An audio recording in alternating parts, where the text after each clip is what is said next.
Did you know that October 2025, it's the 80th anniversary of the National Disability Employment Awareness Month. So another acronym to add to our education. I know we're kind of an alphabet soup of having all these acronyms.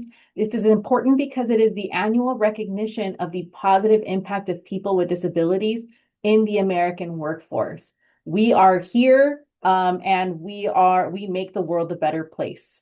So very excited that this is happening in October on this anniversary. So if I can now introduce some of our guest speakers today. We have, and I believe we would like to have you unmute and introduce yourself. So Wilson, if you could start first.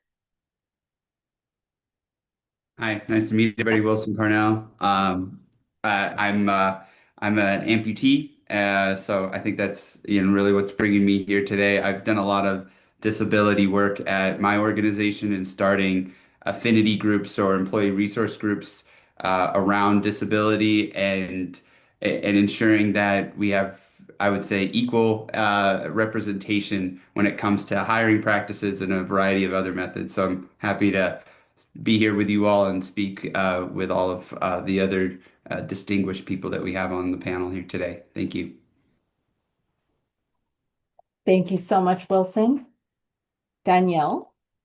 Hi, my name is Danielle Skipper. I use she, her pronouns, and I am our HR business partner here at Exclusive Networks. I work on a college campus, so this is very near and dear to my heart. But prior to this, I spent 7 years in voc rehab working with persons with disabilities. So I've done a lot of work when it comes to helping persons with disabilities in the job world and just navigating all of that. So I'm excited to be here today. Hello, my name Wonderful. is We're Jennifer very great. Kumiyama. No, you're fine. Go, Jennifer. Okay. Hi, everybody. My name is Jennifer Kumiyama. My pronoun series is she. I am an Asian Pacific Islander and Black female with long dark hair up in a bun. Today I'm wearing a black blouse and black rimmed glasses. I have arthrogryposis, so I'm sitting in my motorized wheelchair, which I use for 100% of my daily mobility needs. I am the Citywide Accessibility Coordinator and the Title VI Coordinator at the City of Long Beach. My main function is to ensure that the City of Long Beach is in compliance with Title II of the Americans with Disabilities Act and Title VI of the Civil Rights Act of 1964 at all times. In addition to that, um, I am the staff liaison for the Citizens Advisory Commission on Disabilities, which is doing some great work throughout the city. Happy to be here. Thank you so much, Jennifer. And last but not least, Natasha. Hello, everyone. My name is Natasha Kugul. My pronouns are she, her, and I am a senior program manager for the Disability Inclusion Program at Workday, which is a dedicated vertical within our VIBE team, that being value, inclusion, and belonging for everyone, dedicated to bringing to life disability inclusion at Workday. So that spans our leadership, our employment practices, our hiring practices, as well as community building within the space. I'm neurodivergent. I'm super proud to be a part of that community. I'm really excited to be here on this panel with my fellow panelists. So really love to meet everybody and excited for the conversation. Thank you so much. We're very excited to have everybody here and then to be completely transparent myself as well. So I was originally diagnosed with depression and anxiety, and then was a late diagnosis of autism and ADHD. So also a fellow neurodivergent here. So very excited to be here and lead us all in these questions. So without further ado, let us get started. Question one. So, how can employees request accommodations in a way that feels comfortable and professional? So, we don't have an order as to who wants to go first. So, it's just if you want to go ahead and unmute yourself. I'll hop in here just to say that it's incumbent on the employer to make the accommodations process feel comfortable and professional. We are obligated to reasonably accommodate all of our employees, and most accommodations don't cost more than $50. So I don't want you all to think when you're going into an employment situation that you're putting anybody out by asking for what you need. What you need is what you deserve. And there are ways to go through what we call the interactive process, which is the means by which you would request an accommodation that don't have to involve your manager, that don't have to involve your leadership. So whatever level of disclosure you feel comfortable doing is what you can do. You can go directly to the person who is responsible for your accommodations program, say, hey, this is what I need. And they can go through the interactive process directly with you and help you with disclosure if you want to do that with your manager, with your team, whoever it may be. So, whatever way makes sense for you, there is a way to achieve that in most private companies. Yeah, I think what Natasha said is spot on. I would like to add that you guys as employees should know that requesting in a reasonable accommodation, it's a protected right under the ADA laws. It's not a favor, it's not special treatment. It's really there to help you perform essential job duties in a way that's effective for you. Something I have always worked with my team on is if you need to bring that discussion up is, hey, I'd like to discuss an adjustment that would help me perform my role to the best of my ability. Doesn't mean you have to disclose any medical stuff, right? You don't need to share all the details of it, but this is where you could ask for that support that you need. So I will be very transparent in sharing that I have recently asked for a reasonable accommodation at my place of employment. Aging with a disability has presented challenges that I think a lot of us go through as we get wiser. Um, I am in my mid 40s. I'm unable to do things that I was, capable of doing when I was younger and when I started working for the city about 10 years ago. I recently requested a reasonable accommodation for a caretaker for the 2 days of the week that I'm required to be in the office. And it was very intimidating process. I do admit that I did kind of wait to make the accommodation until I felt comfortable, because I would have to disclose a lot of information that was personal to me. But I think once you're comfortable disclosing what you need to and only what you need to in order to request a reasonable accommodation, then you should move forward. You should also understand that a lot of people refer to the needs of people with disabilities as being special, but I like to refer to them as being human. Everybody on this planet can do something different or can't do something that the person next to us can or can't do. So our needs are human. They're basic needs and they're not special at all. So I just, when you are ready to make that reasonable accommodation, be ready to advocate for yourself. Make sure you know your rights and the process in which your employer has put forth in front of you. I I guess I'll focus on the how part, right? Because this comes up quite often in our group discussions.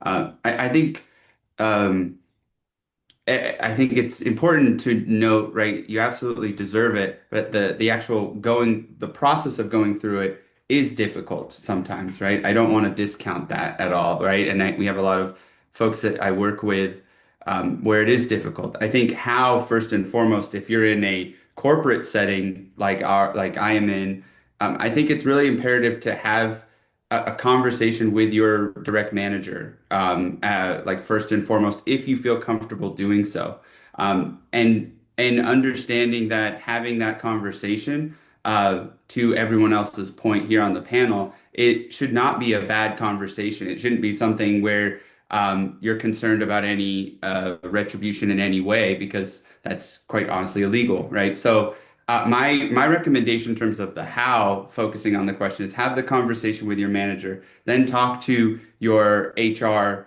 individual that's representing your business unit, and then put together, thoughtfully what is going to allow you to be successful in your role. Because ultimately, the idea of this being here is so that you can thrive in your role and contribute to the organization that you're part of, right? And most organizations do want to help people with disabilities to thrive and succeed. I work with many on a day-to-day basis that are much, much smarter than me. And those accommodations allow them to be at the workplace, allow them to thrive and succeed. And that's really the idea behind the process. But how is go to your I would talk to your individuals, talk to your community internally, and then go to the manager and HR business partner that can actually help get that process going. I put a resource in the chat. The Job Action Network is a great resource for employees looking to request reasonable accommodations.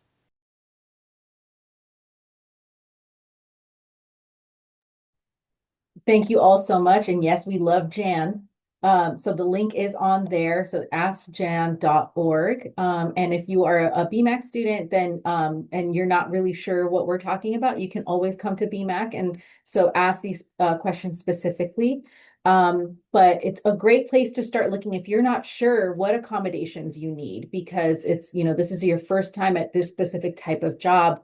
It will give you ideas. You can look by accommodation, you can look by need.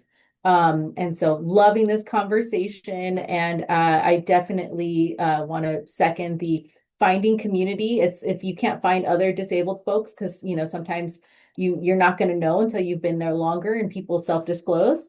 But finding community online and seeing what has worked for them. It may not work for you, but sometimes you just need to crowdsource a little bit of what, even if you have to go to Reddit and be like, hey, these are my needs, this is my job, and I'm not really sure. Never a bad time to brainstorm with others. Thank you everyone so much so far. We got question 2. How can employees advocate for career growth opportunities once they are in that role? So we know that statistically disabled folks, and I come from the autism world, so we're much less likely to move up in these career positions because of the office politics that might be involved. So how can employees advocate for career growth opportunities once they're in the role? So I working as a civil servant is my second career. I was fortunate enough to well, my first passion is performing. I was the first person in a wheelchair to be on any Disney stage in the world. I was a theme park performer for 13 to 15 years. And I still do a lot of entertainment stuff here and there in between. But I began working as a legislative intern at 36 years old in my councilwoman's office. I was really just looking to volunteer in between shows, and it turned out that the intern opportunity after 6 months led to to a job, an actual job, which I was deeply grateful for. I really did advocate for myself. I asked for more responsibilities. A lot of people will look at people with disabilities and not feel comfortable giving us responsibilities because they feel that our abilities are lacking or they're just afraid to ask. But I made it very clear, and maybe it's because I was older. I made it very clear that this is my disability, this is what I cannot do, this is what I can do, and I'm open to discussing other things, that are not currently on the table. I made myself invaluable, um, and it's kind of like a double-edged sword, right? People with disabilities constantly have to prove ourselves, prove our work, and prove our value because we live in a society where your value is based off of how much you can work, point blank. So I had to, prove myself. I was out at community meetings. I was going above and beyond, and I just made it to where, either they were going to pay me or I was not going to work for free anymore, or work for minimal wages anymore. And that really helped out. But I did make it clear to them in the beginning that this is what my goal is. I want to learn more about local government and how my community works. But I am also looking for work. So, I do plan on being here for X amount of time, but after that, I would hopefully like to be hired or I will have to explore other opportunities. And it's always great to check in with your employer about, how you're feeling, um, about your work. Sometimes, I feel like I'm not, like my work is not fulfilling and I ask for more, but I also I ask to have my direct manager keep me, in the know about opportunities that might fit what I'm looking for in the future. And that's okay. Yeah, I agree with that. I think advocacy really starts with open communication. And for you guys as employees, just being very clear about what your career goals are. As an HR person myself, I absolutely love when my team comes to me and says, hey, like, I want more. What can I do? What can I learn? Because I want to pour into them and nurture. And so I hope that wherever you go in your career, that you find that community within the workspace, but also to make sure you have a strong support team outside of the workplace to help you build confidence. And I've done a lot of role playing before, just helping people put the words together and feel confident to go to their manager and say, hey, I love this job, but like I want more, give me more. So definitely just having that support system behind you to really encourage you is key. I mean, I also, say that my experience is someone with a physical disability. So I can't speak for everybody with a variety of disabilities, right? I just don't have that experience. But I think from my vantage point, I think it's really just doing your job, whatever you're assigned to do, very, very well, right? To the best of your ability. And I think the advocacy part comes later in the process. And that going back even to question one, that's where sometimes it's really valuable to seek a community, talk to your manager or your colleagues, and then talk to your HR team about what accommodations you need so that you can do your job very well, so that you can advocate for yourself down the line. So I think the advocacy part in my experience personally, is really something that comes later on down the line once you've really set yourself up in whatever you're assigned to do to the best of your abilities.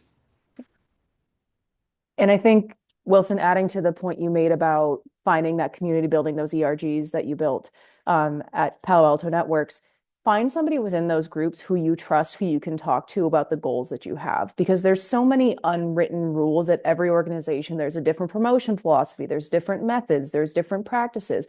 And so if you can find somebody who you trust, who's been there a while, to say, hey, how does this really work? Because there's things that are on paper, and then there's these unwritten things that even within a team, there's a unique culture of, like for myself, I am hoping to get promoted soon. So I had to ask my manager, hey, how does this work? And it's like, oh, you actually have to perform at the next level up for a year before you can be considered for a promotion. So those sorts of things that aren't pen to paper, you have to find out by asking questions that can be sometimes uncomfortable. So if you find somebody who's already been through that process within your community, that's going to make it easier for you to ask those questions and get explicit instruction, which is where I thrive, is tell me what boxes do I need to check to get the thing that I want.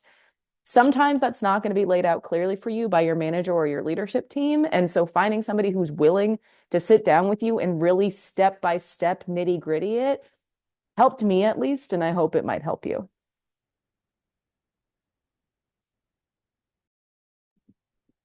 Just really quickly, I'd like to add to that the city of Long Beach is really fortunate to have um, equity champions in many of our departments. In the city manager's departments, our champions created a mentor-mentee program. So it's nice to be able to talk to somebody who's in a higher up position, in a managerial position, to see, what they did to get there, how they got there, and, to exchange ideas and advice. I'm really lucky to have a great mentor this go around. I took advantage of that program, and he's really key in helping me explore other opportunities that I never thought possible. But it's really also helpful to build that relationship with your direct leadership, so that maybe they can help you as well.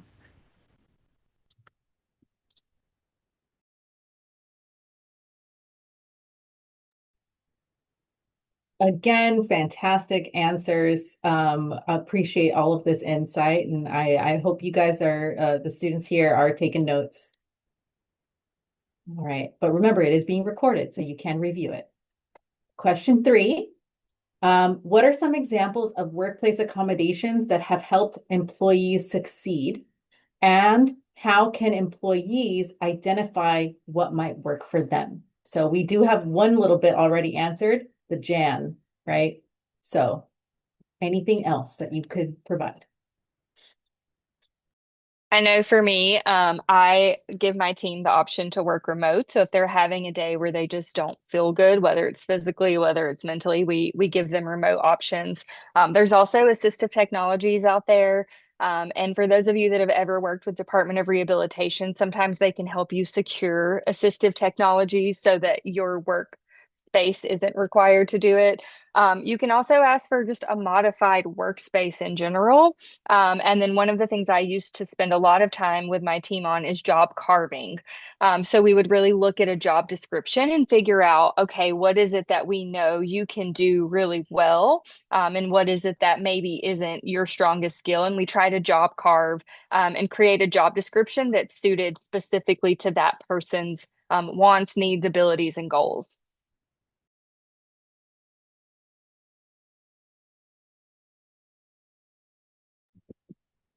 So when I started at the city of Long Beach, I was unable to open the door. Literally, I was unable to get into the door by myself.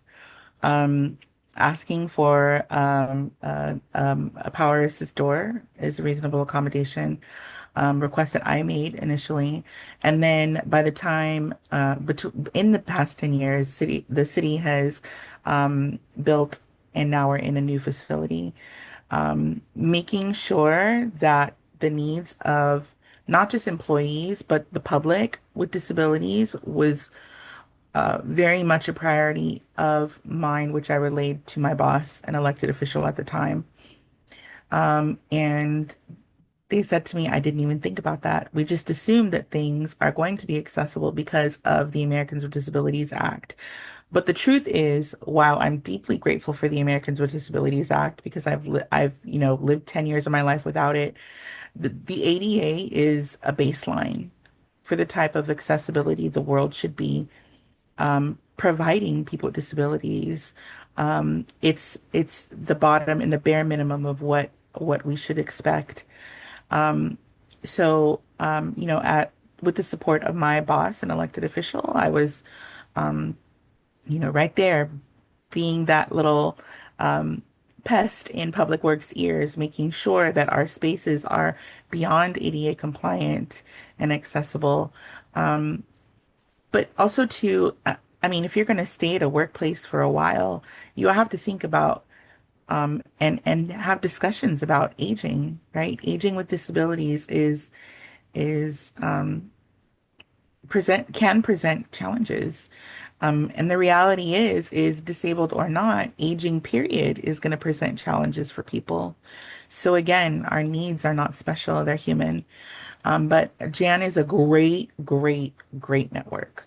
Number one, go to Jan. Number two, I really think you should also, in addition to the Department of Rehabilitation, check in with your local independent living center.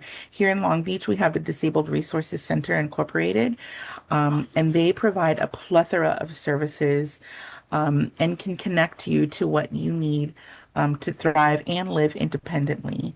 Their goal is to get people with disabilities to live independently and to make their own choices. I'll put that resource in the chat as well. I'll also just add that in all likelihood, your accommodations team has met somebody and helped somebody with your diagnosis before. And not all disabilities present the same. Not everybody needs the same thing, but they can at least give you a starting point or some ideas to go off of. Because for me, with my depression and anxiety diagnosis, sometimes I just need a day. Sometimes I need extra time. And it's hard to ask for that because it feels, and even for me as a disability inclusion professional, it felt bad to ask that question, to say, hey, this is something that I need. And some days I'm going to be in a state and I might have to push deadlines. I might have to push meetings, but those are reasonable accommodations that if the work is still done and still done well, it should be accommodated. So I would say go and talk to the folks that are professionals in this space because they have a long list of things that they've given to other people at the organization before. And they would be happy to provide those recommendations to you. I would second that. I recently have been my jobs and roles have changed over the years, but over the last year in my role, I've been asked to really travel quite a bit, where I'm on the road probably 2 or 3 times a week normally, and that can be pretty challenging in some cases. And I think to Jennifer's point, it's not special, right? That I have some in some cases accommodations where I work with our HR team and our travel team internally to get the right hotel rooms with ADA accessible places to get first class plane tickets, and not because I love sitting in first class, although it's great, but mainly because I need that extra space for my prosthetics, and I need even extra room to be able to take the equipment that I have with me, right? I have one single, prosthetic, and there's a lot more that, with other folks that have a lot more to deal with. But um, I would recommend talking to your HR team, to your internal travel team, because there are accommodations that they can make to help you succeed in your job. And if that's the requirement of the job, in my case, it is to travel to meet with customers. You have to be able to take those opportunities to take advantage of that, and it just is a matter of sometimes starting that conversation, which can be really challenging to do. But I'd highly recommend anybody in that position to take that step, have a conversation with somebody, because you never know what can come about from that and what options are available to you. As certainly there's probably, to Natasha's point, there's other employees, other individuals that have gone through similar things. You're certainly not alone, even if sometimes it may feel that way.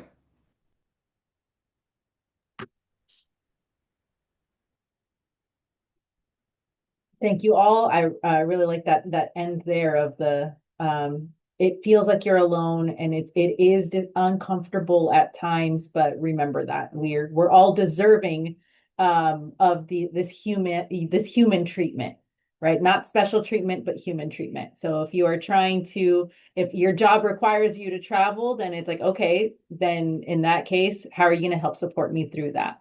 So fantastic. And I know some of our students that are here, and they all have very different careers ahead of them. So I appreciate hearing all these different perspectives. Question number 4: what resources or networks can employees tap into to strengthen their self-advocacy?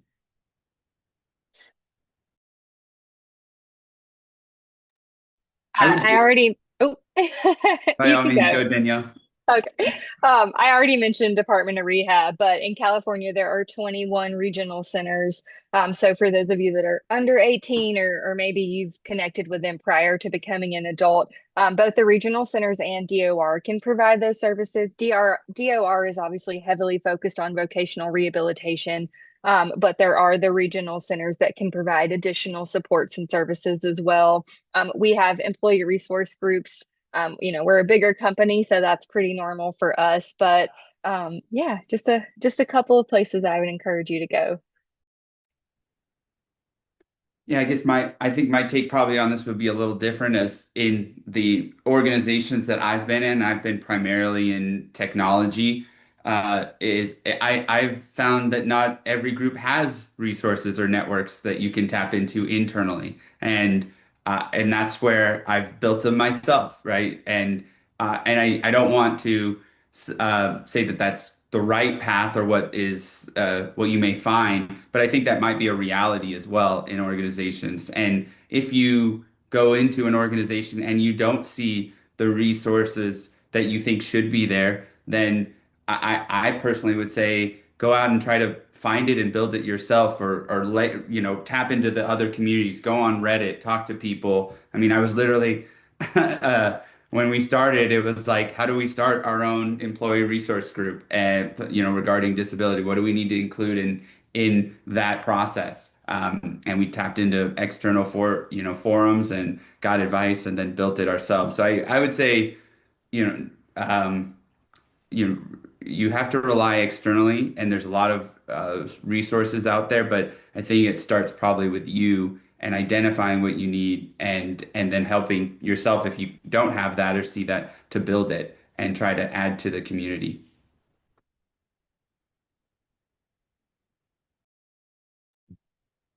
So I think I learned a lot about myself as an employee when I actually became an employee. Um, for me, it was a learning process, a learn as we go process. And I'm going to talk about both of the careers that I've been very fortunate to have. So when I started working in entertainment, I was required to do quick changes, costumes, wigs, head to toe, all of that stuff, right? And do 4 shows a day. That required a lot. Um, and I had to be very aware of what I needed. And I actually sat and I wrote a list. This is what I need to succeed. This is what I need to be the best employee for you um, a- um, every day to perform peak. Um, make those lists. I'm a list person, and bring those into the meetings with your leadership. But in addition to that, I didn't know what opportunities were there for me um, until I actually really started looking. And the thing is that when I was younger, I had a tendency to weed myself out. And what I mean by that is I would discount myself from opportunities because I didn't think that they would be possible for me. Um, you have to be your biggest fan. You know those big tacky box fans, which I have. If you have them, please don't be offended because I love these they're the only ones that pull me down. You have to be your biggest fan. That's my biggest fan. I jokingly call it. But you have to make people realize that also disability is I think the only community that anyone can become a part of at any time. Right. So in essence, we're not only advocating for ourselves, we're advocating for people down the line who will either age into disability, be born into disability, or have an accident or require illness of some sort. Disability is inevitable. In addition to that, just trying everything. Try everything.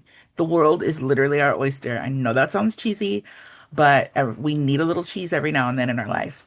I put 2 resources in the chat as well. Employment Services is a program that is offered at the Disabled Resources Center. And another one that I'm going to put in is the city of Long Beach is really focused on youth right now, and college students included. We have a Service Corps program that is a paid internship for people who are in college. Take advantage of every opportunity in front of you. Don't weed yourself out because you don't see, yourself painted in that picture. Take your marker and draw yourself in there. That's what we have to do.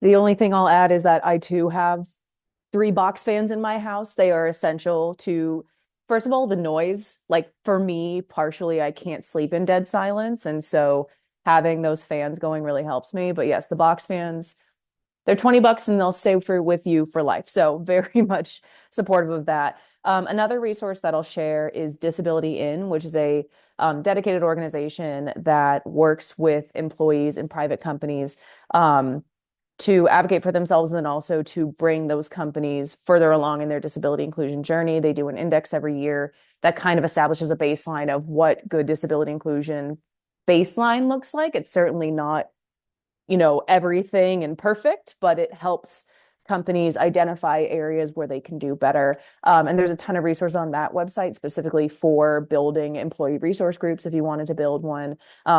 But also look for those communities online, look for ways to build community in your organizations. The more visible we can all become, the more normalized it can become, and the more people will feel safe and comfortable doing things like self-ID, doing things like disclosing. Because when we normalize disability, when we say, hey, we're here and we're not going anywhere, that helps others feel safe saying the same.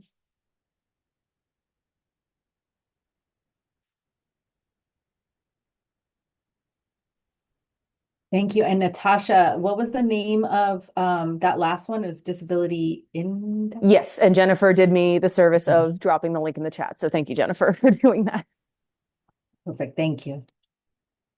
All right, fantastic. Moving along, we have 8 questions total. We are now at question 5. How can employees bring up inclusion and accessibility in conversations with potential employers?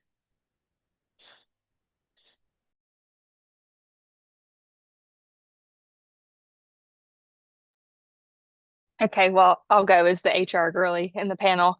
I think I would say, can you tell me about your company's approach to accessibility and inclusion is always a very professional way to say it.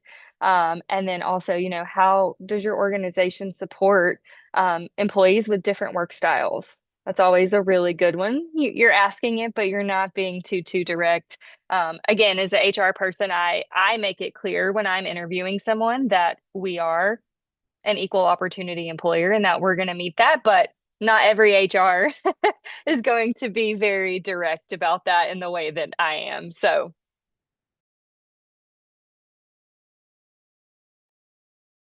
I'll probably just admit I'm pretty bad at this, to be honest with you. It's hard for me in interviews or in when I've been going for other jobs to talk about my disability, as I don't really want that to come out as a factor. I want to be judged based on my ability to do the job. So I'm probably not the best really to ask or offer advice here because I honestly struggled with this myself. Um, so I would say for you all my approach has been primarily to lean on my abilities as it relates to that job and to really not include my disability, as that shouldn't really be a factor whether you're judging me if I could in the job function, right? If I show that I have the experience and I've done certain things or I've hit particular metrics or milestones, that's, in my opinion, where I should be judged, not how I look or, what type of disability I have. But in all honesty, I struggle with this because there is sometimes there is a necessity to bring it up in certain conversations in order for you to advocate and get the right resources to support you. So I don't want to discount that, but I'll just say, I don't know if I have a great answer on this one, to be honest. I would have to agree with Wilson. As somebody whose disability is very apparent, it is intimidating, and I don't want to be looked at as like, oh, you know, she's not going to be able to contribute as much. Um, I think what's really helpful is for me is, and what made me more confident is knowing my rights. Um, knowing my rights in the workplace as a person with a disability is empowering, right? And also understanding that our disabilities are ours to disclose when we feel comfortable, who we feel comfortable with, and however we feel comfortable disclosing. Um, Not everybody has the right to know everything about us, and we have to remember that. Um, and this is difficult. Like Wilson, I agree with you. This is difficult, but I will say that the city of Long Beach is we've got a great commission with a body of 9 that are all people with disabilities or people that work for entities that serve people with disabilities. They're really great at hosting opportunities or providing opportunities for people with disabilities to educate them about workforce development, and knowing your rights. So I'm going to put in a chat where they're hosting a Know Your Rights workshop next week, which is virtual and free to attend. But it's very difficult. That's all I can offer. I feel like Wilson, I'm not very helpful in this situation.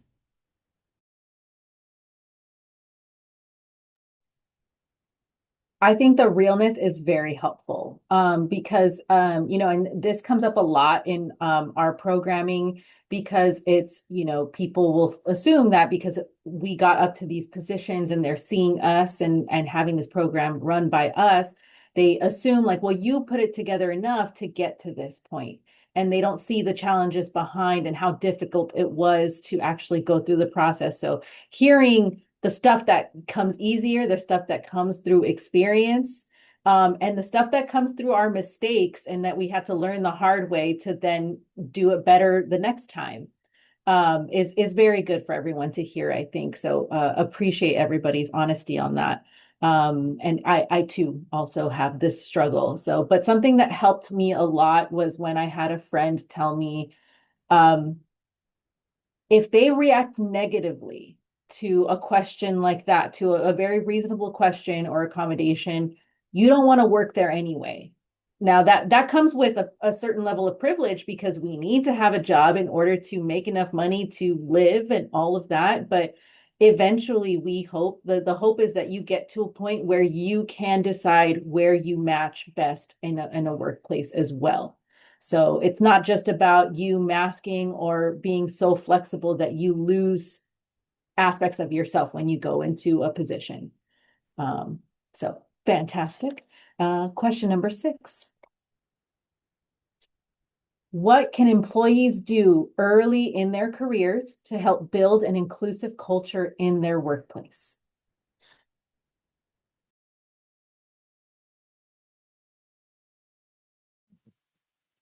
So one of the things that I really encourage is just inclusive communication.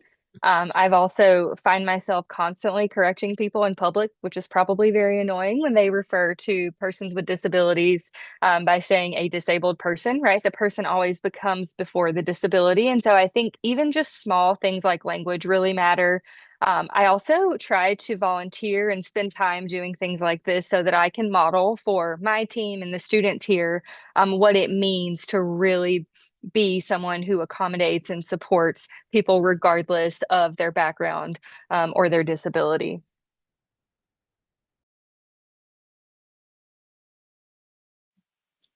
So my position is housed in the Office of Equity, and we are just hyper focused on how we can make local government accessible to everybody, aside from it being the law, because again, the law only provides the bare minimum. Um, when I advocate for the needs of people with disabilities outside myself, it, you know, really, it really makes other employees feel visible, whether they have the disability or not, or they're, you know, they have a child with a disability or a partner or a loved one, whatever it is. And like Danielle, I really make it a point to, I hate to use the word correct people, but let people know the correct terminology, or, hey, this event was great, but next time let's work together on the front end. That way we're not having to address inaccessibility on the back end. My office, and by my office I mean me, because I'm an office of one.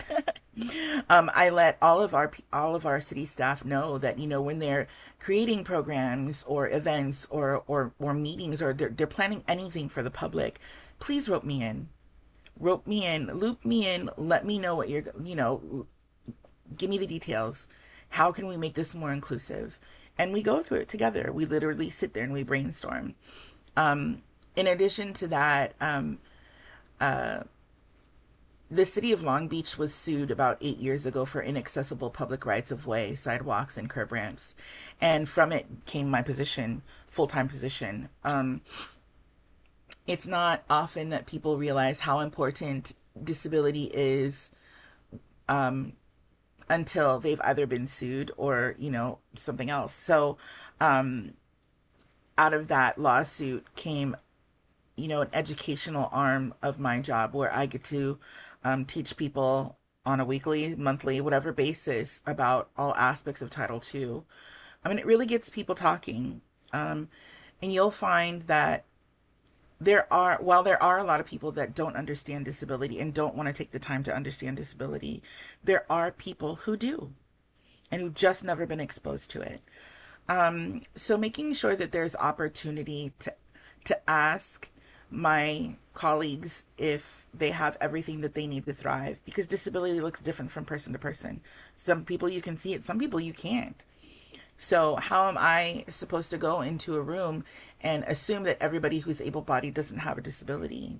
We have to change that narrative by bringing disability into every workspace. That's why I self-describe. I don't know who's blind or who has low vision. Asking people, do you need an access break? What I provide access breaks at the beginning of my meetings. They're 2 minutes long. Get access to whatever it is that you need to thrive and be present during our time together. Simple things like that. Just, you know, making it a part of the fabric of our positions in whatever entity we work for or choose to work for is key.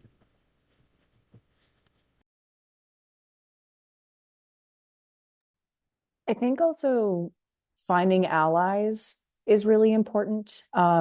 People who identify as disabled, people who don't. Um, Finding those folks who connect with you for whatever reason. Like my husband has ADHD, and this is the first workplace that he's in that he's ever felt comfortable disclosing. And when he disclosed to his manager shared some of the experiences that she had with her daughter and her disability. So there's people out there who care and want to help you. Um, but sometimes it takes a little bit to get to a place where you're comfortable sharing with that person and then they can share with you. So building that network of allies who can be your advocates, who can be your sponsors in rooms that you're not in is going to make sure that you achieve the career that you want to. And I know networking is not everybody's favorite thing. I personally hate going to networking events because they feel so stilted sometimes. Like, shake hand, we are now friends, let me be your business counterpart. But there are real friends out there to be had, and I really just encourage you to try to find them.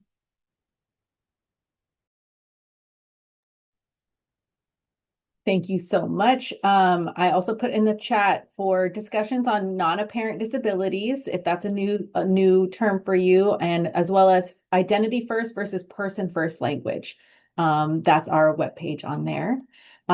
Moving on to question 7, because somehow we are already at 11:51. So question 7, second to last. What misconceptions or biases do you think still exist about hiring employees with disabilities, and how do you address them?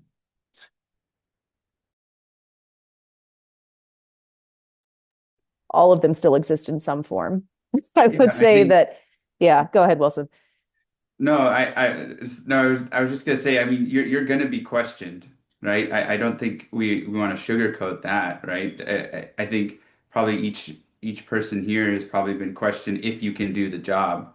Um, and unfortunately, that's why we have panels like this. That's why we have continuing conversation. That's why a lot of the people that are doing the work that they're doing is necessary because we still have those. So I think for folks that are going out into the workforce, I would hate to say that it's going to be sunshine and rainbows because it's probably not the case.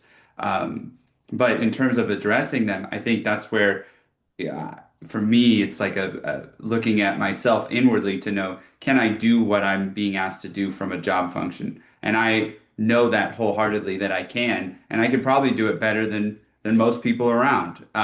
Not to toot my own horn too much, right? But that's you. I think you have to go into that knowing and having some self-confidence, and then if you don't have that self-confidence, go to your community members, talk to somebody else, right? If you need that additional support, right? Talk to the people, have conversations that allow you to understand where you could really excel and use that as fuel for your fire. That's what I would recommend. I think it might have been Natasha that said that we need to find our tribe, if you don't feel confident yet in addressing something, or you're like me where I have this friend who just seems to make me feel so seen and so valued that we exchange ideas a lot. Run it by somebody. um you know uh I'm having this issue, or I feel like this misconception or biases are being placed on me. How should I bring it up? And then you just get to a point where you're comfortable addressing them on your own and on the fly. 10 years ago, I was not going to be the person to tell, you know, the director of public works that, ramps and automatic doors are not enough. Where now I'm just say it. it just becomes a part of who you are, and it becomes a part of your natural being, and you find the right words to say. But there was a period, and there still is a period sometimes, where I do need to practice that and run it by somebody. But all of the misconceptions and biases still exist, because there are still people, unfortunately, who, don't value people with disabilities and our contributions. They don't see our disability as being of value. And the truth of the matter is that people with disabilities are among the most creative people, because we are forced to and expected to exist in a world that is not built for us and continues to not be built for us. So if you want something done the right way, hire a person with disability. I mean, point blank, that's the truth. I like to say that in a perfect world, my job wouldn't exist, because we wouldn't need somebody who was a dedicated disability inclusion leader who was constantly focused on enhancing the culture and giving people the resources they need to see your talents. Like, it's not even about you displaying your talents. Folks are constantly showcasing how creative they are. To Jennifer's point, like, constraints breed creativity. You find new ways to do things. You can see things and experience things that people are just going to ignore or not even realize are happening. And so being able to bring your voice to those spaces is so important. I also do want to acknowledge the intersectionality of this conversation. Like, none of us are just one thing. We all bring our myriad identities to all the spaces that we're in. And so, as a disabled white presenting woman, I'm Latina, but I'm white presenting, and I acknowledge that. There are things that I can, as a person with an invisible disability, not address or acknowledge. I don't have to.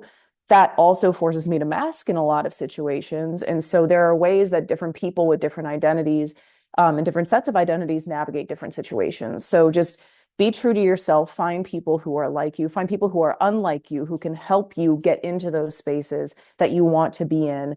And just know that you have rights, and attend that webinar, because knowing those things helps equip you with the language and the resources to advocate for yourself in these spaces.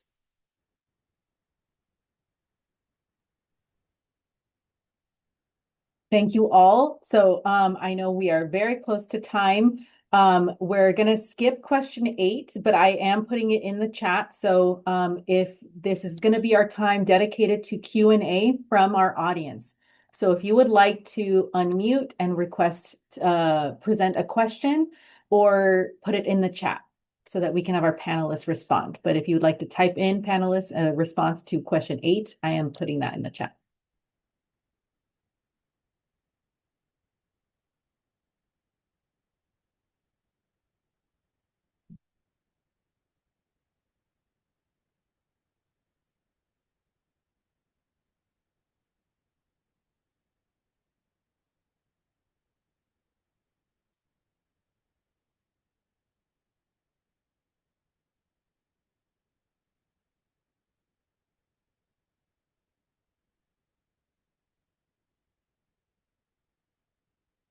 So anyone in our audience have a specific question?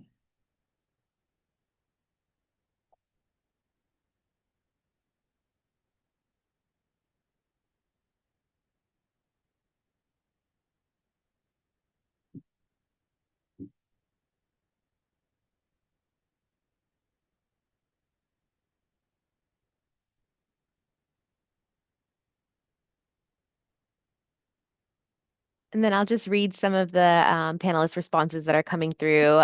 Danielle Skipper says, know your value and know your rights. Jennifer says, our worth is not based on our worth is not based on what or how much we can or cannot produce. Know your rights and be your biggest fan.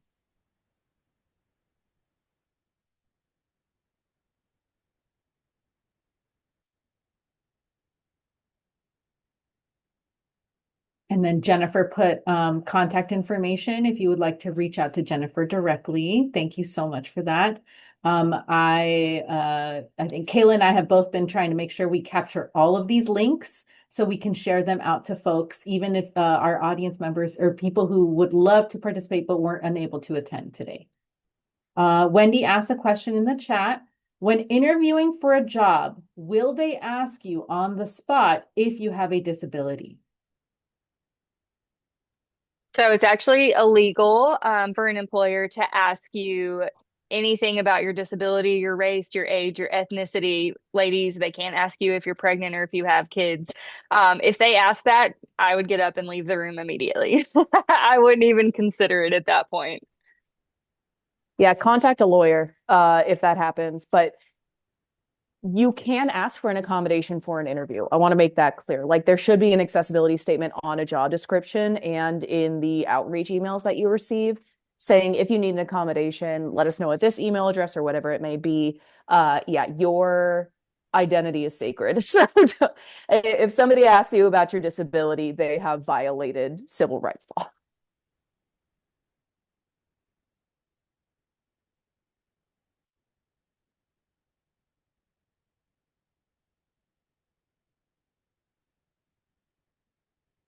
What would you say, just because, people know that it's illegal, but what would you say, if you are an interviewee and you're not sure if a question is trying to kind of skirt around the exact like check, it's like if they're, for example, pregnancy, it's just, do you plan on having children in the future? Is not exactly asking, are you pregnant? But it is, so what's a script maybe that you would suggest to our folks here if they get a I question like that? I always ask them, I said, I will say, are you asking me if I'm pregnant? And if they say yes, I say, well, that's actually illegal. You're not legally allowed to ask me that question. And then I would get up and leave and I would call a lawyer. Yeah. Like I, you just have to be stern, you know. mhm. I think you have to just, and it can be intimidating, even, right? No matter who you are, it can be intimidating to stand up to someone in an interview. But um, hey, that's a great question, but unfortunately, that's illegal, and I'm not comfortable answering that because it's none of their business. Just in the same way, if someone asked me that outside of the workplace, I would respond the same way. So,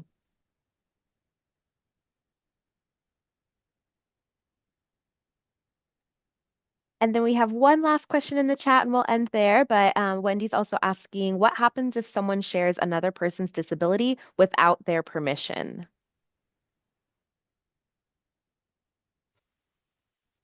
I'm not an HR professional, but I think that's a violation of, isn't that a HIPAA. violation of HIPAA? It is. And if you were to be in that situation, I would just politely let them know, hey, like you're not allowed to disclose that. That is a violation of HIPAA rights. And if it continues or it seems to be a common thing with this person, you can go to a manager, go to HR. And if for whatever reason the HR person is unable to provide guidance on how to deal with that, call a disability rights attorney. You are allowed to call on behalf of someone else, especially in the state of California.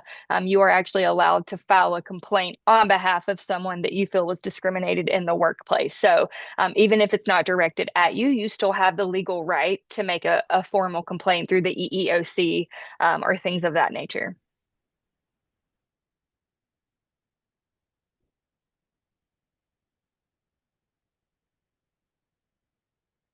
And then the question was because the individual is afraid that might happen to them. So I think that these were great scripts to be able to go fall back on. And if you're not sure, it's just, I'm not comfortable answering that question for when it comes to the questions, when it's that seems inappropriate.